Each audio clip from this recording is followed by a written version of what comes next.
Są takie samochody, przy których nie wiem co powiedzieć.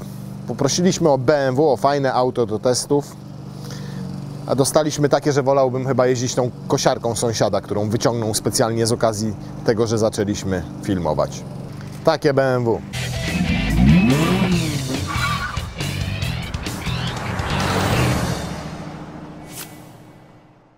Minivan BMW. Przyznacie sami, że brzmi to co najmniej dziwnie, mniej więcej tak dziwnie jak, nie wiem, ładny pryszcz.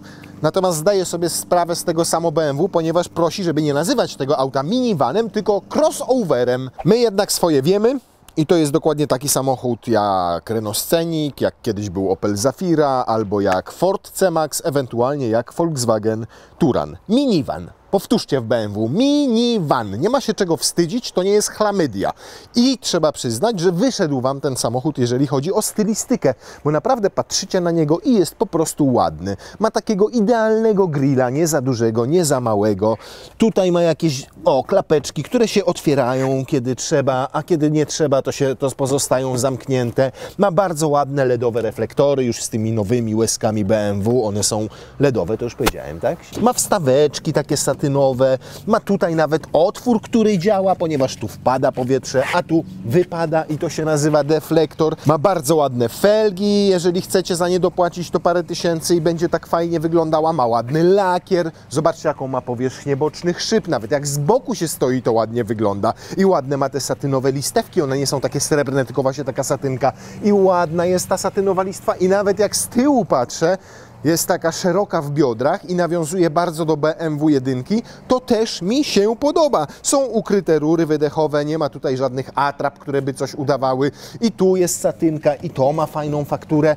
Jak na minivana, naprawdę wow, jeżeli chodzi o wygląd. Natomiast, jeżeli chodzi o wymiary, to mamy tutaj dokładnie taki rozstaw osi jak w BMW 1 i dokładnie taki jak w poprzednim BMW Active Tourerze. Jeżeli chodzi o długość, to wyobraźcie sobie, że jest tylko 7 cm dłuższa Active Tourer od jedynki BMW. Szersza o 2,5 cm, natomiast na wysokość jest wyższa aż o 15 cm i to akurat jest widać wyraźnie. No, a bagażnik wygląda tak i nie jest zbyt duży, ponieważ ma tylko jakieś 407 czy 410 litrów. Można go sobie powiększyć, jak się przesunie fotel tak i tak.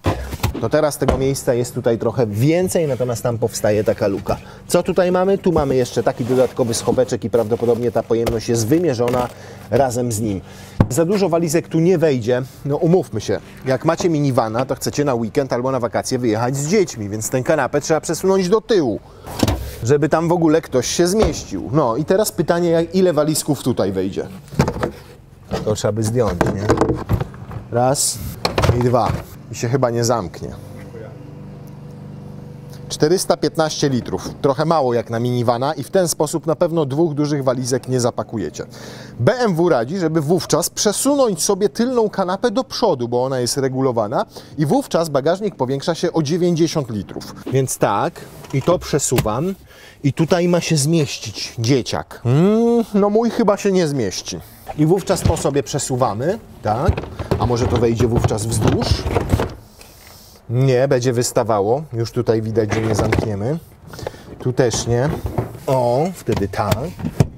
To da się jeszcze bardziej przesunąć. O, no to teraz chciałbym zobaczyć dziecko, które tu usiądzie.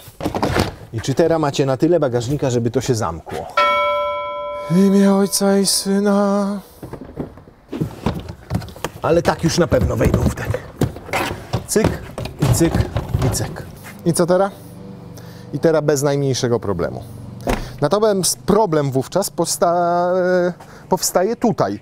Jakbym Cię, proszę Lenar, zapraszam Cię tutaj, w ten czas tutaj usadź się tak ładnie, żebyś miał wygodnie, dosięgał swoimi krótkimi nogami do pedałów. No nie wiem, czy bym ryzykował posadzenie tutaj dziecka. Na pewno nie będzie miało wygodnie w długiej podróży, ponieważ tak, ma pionowo ustawione oparcie fotela i tego miejsca na nogi, nawet jeżeli wjedzie tutaj fotelik, też nie jest zbyt dużo. Więc no tak sebym tak powiedział, chyba że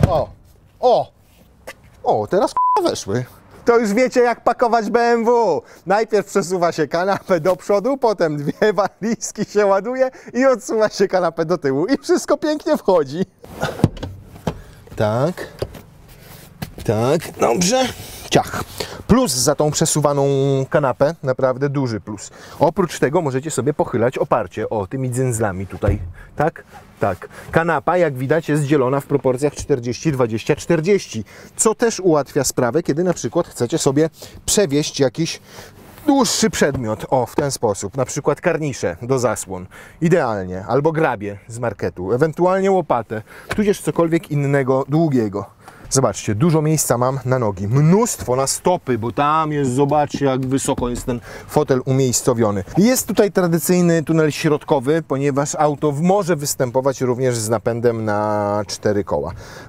Więc trzecia osoba tutaj na tej kanapie będzie miała dosyć ciasno. Są nawiewy, są 2 gniazda USB-C, tutaj jest jakaś wnęka, żeby położyć sobie pierdołki oraz siatki na to, żeby coś tam przytrzymywały. Nie ma zbyt dużo miejsca nad głową, to jest minus, bo zobaczcie, jest szklany dach tutaj i tutaj się chowa roleta, więc rzeczywiście, no ale jestem chłop, dotykam podsufitki. Chyba jak sobie trochę wyprostuję ten fotel, o tak jak usiądę, to jest nieco lepiej, bo już szyby nie dotykam, ale nadal tutaj rantu, owszem. No.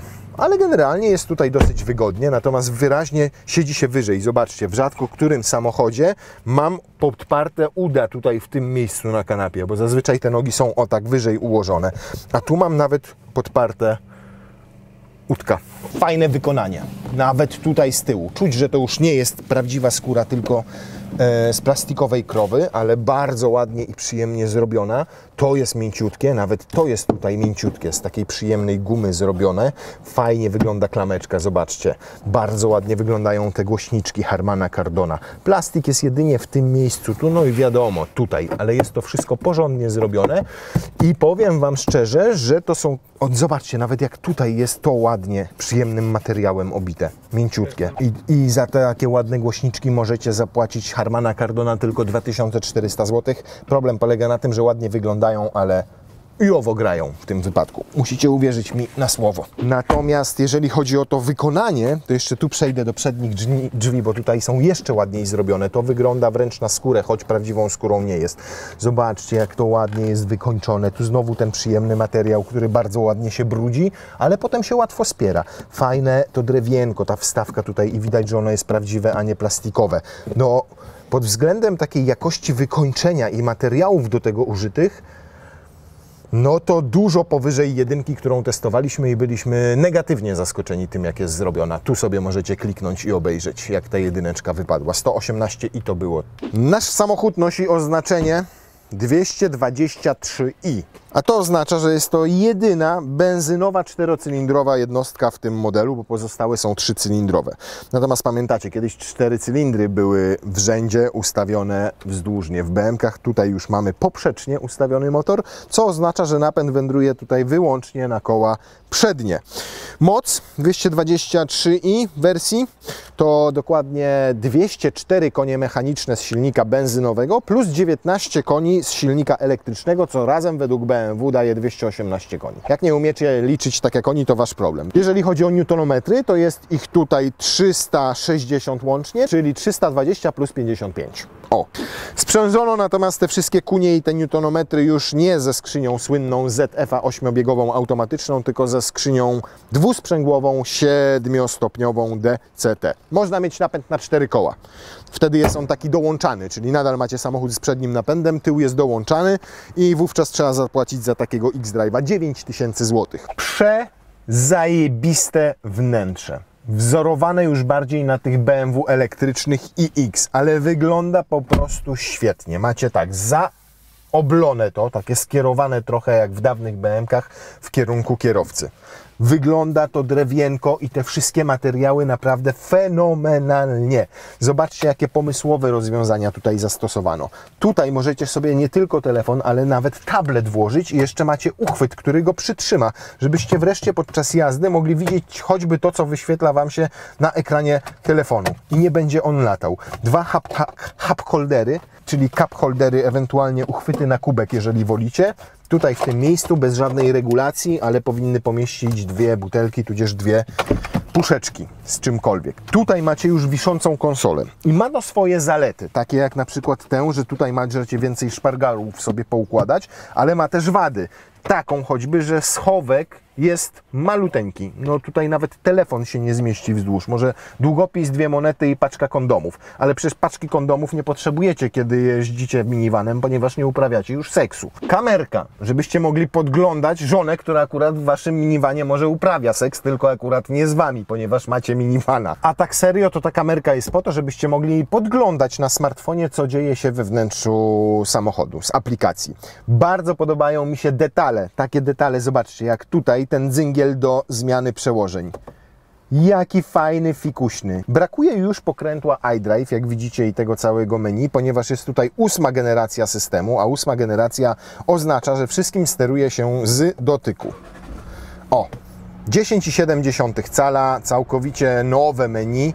Dosyć skomplikowane w obsłudze, szczególnie jeżeli traficie tu na to menu, gdzie macie tyle ikonek do wszystkiego, ale jak już człowiek spędzi z tym parę miesięcy, to jest w stanie się do tego przyzwyczaić. Tutaj już też tylko cyfrowe zegary. Te cyfrowe zegary można sobie zmieniać, zarówno ich zawartość, tej środkowej części tutaj na przykład, w ten sposób. Można nawet sobie zmieniać layout, ale on się zmienia nieznacznie. Wolę zdecydowanie na przykład zegary w Audi, ponieważ są czytelniejsze i lepiej konfigurowalne. Więcej rzeczy tam można zmieniać, można dużą mapę wyświetlać, mogą być mniejsze, mogą być większe. Tutaj jest to trochę takim przerostem formy nad treścią. Fajnie, cieszę się, że przynajmniej zmieniono tę środkową część w taki sposób, że można tutaj faktycznie wyświetlać na przykład zużycie paliwa i cały czas mieć na to podgląd, bo nie w każdym BMW było to możliwe. Klimatyzacja jest już sterowana wyłącznie z ekranu dotykowego. To akurat szkoda, lubiłem te panele BMW, gdzie był szybki dostęp. Z tego szybkiego dostępu tutaj akurat zostało już tylko ogrzewanie tylnej szyby i odszranianie przedniej. A tak to wszystkim musicie sterować z tego. No z tego. To co? Wszystko. Jedziemy, nie? Zobaczcie, jaka ładna, fajna kierownica. Jakie tutaj ma, no detali ma ten samochód naprawdę w cholerę takich ładnych. MK i tutaj jest normalnie przelot. Takie użebrowanie. Generalnie super leży w dłoniach, nie jest za duża, jest mięsista, taka gruba. Lubię takie kierownice. Nowe przyciski, fajnie się tym wszystkim steruje. Bardzo intuicyjne. Zobaczcie, chcę muzykę zmienić, to tylko cyk i już wiem, czy zmienić mam na radio, czy na Apple CarPlaya. Jak radio sobie biorę, to jeszcze mam różne stacje, które mogę sobie wrzucać. Pach. I porządnie zmontowane to jest wszystko. Ten ekran tylko trochę lata, ale ma gigantyczną powierzchnię, bo to są 2 ekrany połączone razem w jednej płycie szkła, tak naprawdę. Ciekawe, kiedy ktoś pierwszy zrobi ten dotykowy. Co tutaj się dzieje w ogóle? Dobra, to niech będzie to. To wygląda ładnie, estetycznie. No dobra, ale spójrzcie teraz na moją pozycję za kierownicą. Siedzę jak na kozie i tego się nie da ukryć. Nie da się niżej opuścić tego fotela. Pokazywałem Wam, ile tam jest miejsca na nogi, nie? No, więc teraz jest tak, że siedzę wygodnie. Mam idealną pozycję. No może troszkę sobie tutaj przesunę i zostaje mi, nawet palucha tam nie włożę. Włosy jakbym miał, to już bym wadził, więc na szczęście nie mam. Samochód dla łysych wysokich, na pewno nie dla włochatych. Możliwe, że to częściowo przez ten szklany dach, który ma tutaj roletę, w związku z czym ona musi mieć gdzie wchodzić, musi mieć prowadnicę i to wszystko obniża. Natomiast nie mam takiego uczucia komfortu nad głową i też naprawdę wolałbym siedzieć te 5 cm niżej, żeby mieć trochę inną perspektywę. Za to widoczność jest fenomenalna, ponieważ nie dość, że siedzę wyżej, więc wszystko dobrze widzę, to zobaczcie na przykład, jak duże są tutaj te wstawki. Owszem, słupek jest tutaj ten bardzo szeroki w tym miejscu, ale to ułatwia to, że lusterko ma mocowanie do drzwi. Do tyłu świetna widoczność, całą szybę widzę tylną rewelacyjnie i nasz samochód techniczny ekipy, który jedzie za nami. Boczne szybki jeszcze w tych słupkach C. No wszystko to naprawdę powoduje, że widoczność jest rewelacyjna. Bardzo dobra. Zawieszeniowo? No powiem Wam tak. Pierwsze co? To czuć na takiej drodze, że sztywność nadwozia tutaj nie jest najlepsza, a na pewno nie taka jak w sedanach czy jak w tych innych modelach BMW. Po drugie, zawieszenie jest zestrojone bardziej w kierunku sztywnego niż w kierunku takiego komfortowego. Nie jest jakoś specjalnie twardo, plomby z zębów Wam nie wypadną, kręgosłupa sobie nie złamiecie. Niemniej czuć takie zawieszenie twardziejsze. jest twardziejsze niż miękniejsze. No i słychać było gdzieniegdzie jakieś hałasy. To wynika z tej mniejszej sztywności nadwozia prawdopodobnie niż w klasycznych innych samochodach.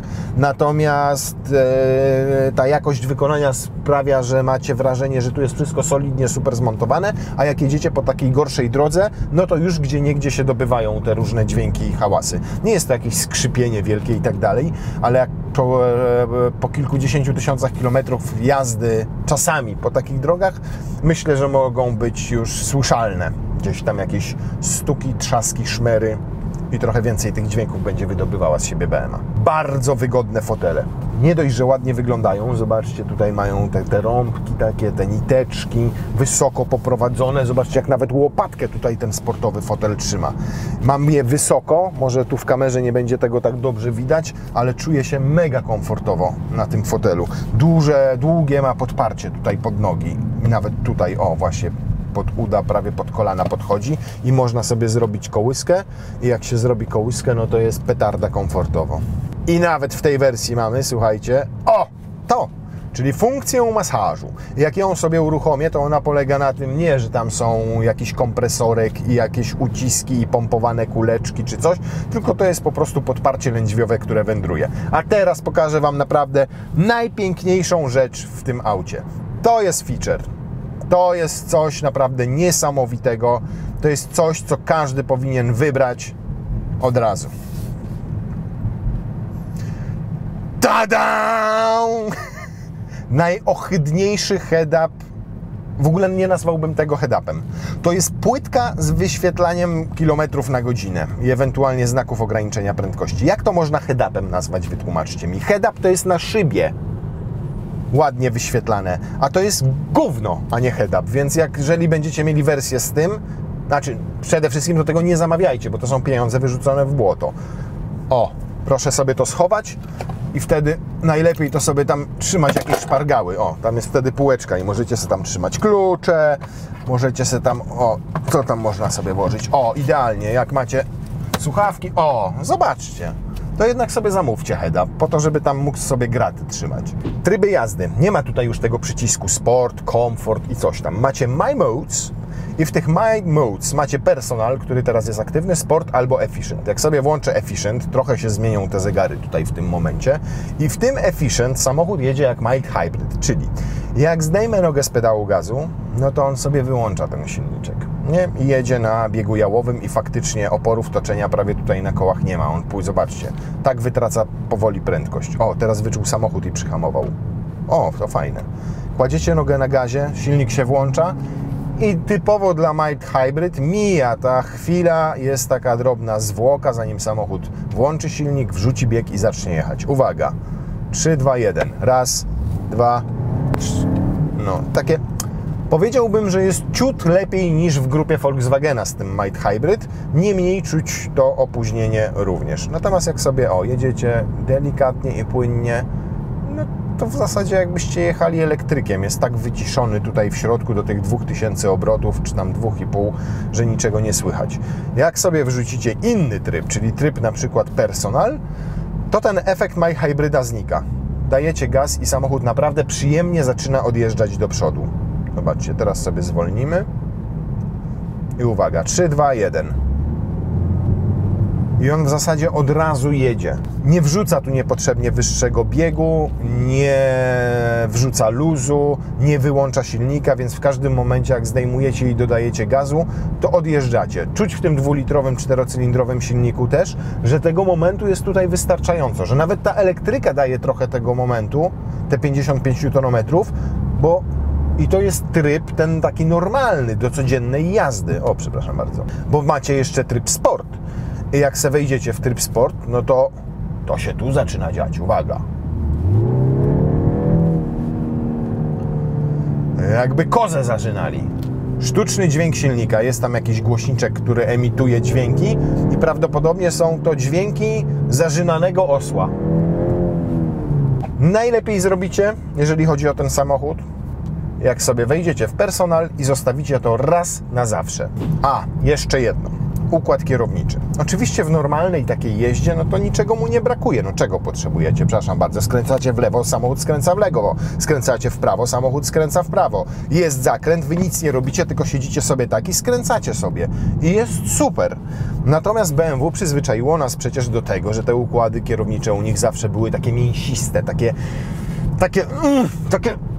no to, a tutaj niestety już mamy napęd naprzód i to czuć, bo ta przednia oś jest skażona tym napędem i zobaczcie, tak rusza mi tutaj, niewiele się dzieje. Normalnie w każdym aucie już by tam silny z kamerą tańczył, a on teraz jedną ręką trzyma kamerę, a drugą sobie grzebie w telefonie. Skoro już jesteśmy przy kierownicy i jej trzymaniu, to tak, no dobra, nie powinno się tak jeździć, ale każdy z nas to robi, no. Taka jest prawda. Nie powinno się też palić marihuany. A tutaj trzeba trzymać dwie ręce, bo to jest najwygodniejsza pozycja, bo tutaj podłokietnik jest nieregulowalny i on jest trochę za nisko, na przykład dla mnie. Wolałbym, żeby był podniesiony i gdzieś tam bliżej wysunięty, żebym mógł sobie tak trzymać kierownicę. Tu mogę najwyżej tak, a tak jeździć nie lubię, bo tu już jest zero kontroli nad tym, co się dzieje z kierownicą i z przednimi kołami. Tutaj to jest niewygodne do trzymania łokcia, bardzo, ta część. Owszem, ona jest taka fikuśna i tu tak zakrzywiona, jak to w minivanie, natomiast jest wąska i tutaj boli ręka. Tu lepiej trzymać. O! I to, o! Znalazłem. Dobra, to czas sprawdzić, jak te 218 koni rozpędzają to pudło do setki.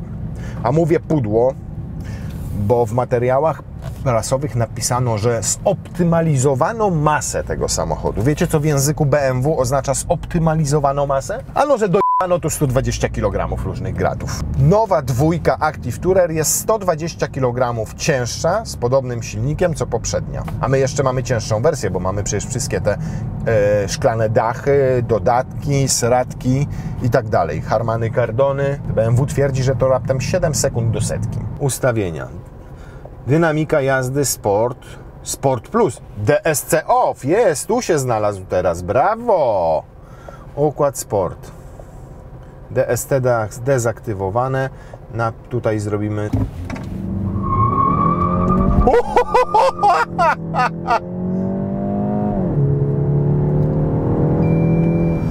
O, żeż ty w mordę, 7.4 zrobił, mimo że naprawdę popiszczały te koła, zobaczcie.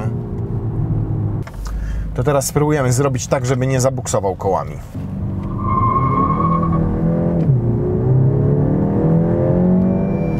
7,9. Przyznacie sami, że 7, 7,5 czy nawet 8 sekund to naprawdę zajebisty wynik od 0 do setki jak na minivana.